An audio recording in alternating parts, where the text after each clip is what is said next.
پاکستان میں مکہ دفاعی معاہدے پر جشن کا سما ہے اور شہریوں نے اس تاریخی معاہدے پر اظہار مسرت کیا ہے۔ اسی بارے میں دیکھیے امیر حمزہ کی یہ رپورٹ۔ پاکستان، ترکی اور سعودی عرب کے درمیان طے پانے والے مکہ باہمی دفاعی معاہدے سے تینوں ممالک کے درمیان دفاعی تعاون کے نئے دور کا آغاز ہو گیا۔ اس معاہدے کے تحت کسی ایک ملک پر حملہ تینوں ممالک پر حملہ تصور ہوگا، جس کا مقصد کسی بھی جارحیت کے خلاف مشترکہ دفاعی صلاحیت کو مضبوط بنانا ہے۔ اسلام آباد کے شہریوں نے اس معاہدے پر خوشی کا اظہار کرتے ہوئے اسے پاکستان کی تاریخی کامیابی قرار دیا۔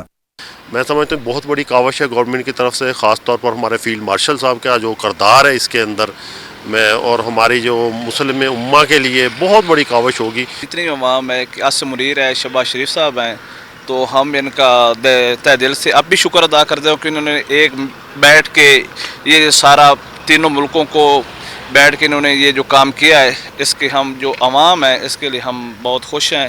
وفاقی دارالحکومت میں پاکستان، ترکی اور سعودی عرب کی دوستی اور دفاعی تعاون کے اظہار کے لیے خصوصی انتظامات کیے گئے ہیں۔ چارہ دستور پر تینوں ممالک کے قومی پرچم آویزاں کر دیے گئے، جبکہ شہر کے اہم مقامات پر خصوصی LED اسکرین نصب کی گئی ہیں۔ شہریوں کا کہنا ہے کہ یہ تینوں برادر ممالک کے اتحاد اور باہمی تعاون کا مظہر ہے۔ اسپیشلی وہ کنٹریز جو ہماری طرف کسی بھی ڈاؤٹ سے دیکھتے ہیں، میلی نظر سے دیکھ رہے ہیں، تو یہ ان کے لیے بھی ایک میسیج ہے کہ we are united, Islamic countries are united, تو ہماری طرف دیکھنے سے پہلے سوچ لیں۔ الحمدللہ ان کی فیلڈ مارشل صاحب کی بڑی اچھی کاوش ہے، جس کی وجہ سے یہ ہمارا مسلم امہ کا جو اب دنیا میں سر فخر سے بلند ہوا ہے۔ اسلام آباد میں لگائی گئی LED اسکرین پر تینوں ممالک کے درمیان تاریخی برادرانہ تعلقات، باہمی تعاون اور مشترکہ دفاعی عزم کو اجاگر کیا جا رہا ہے۔ مکہ باہمی دفاعی معاہدہ صرف ایک دفاعی سمجھوتا نہیں، بلکہ مسلم دنیا میں اتحاد اور طاقت کا ایک واضح پیغام ہے۔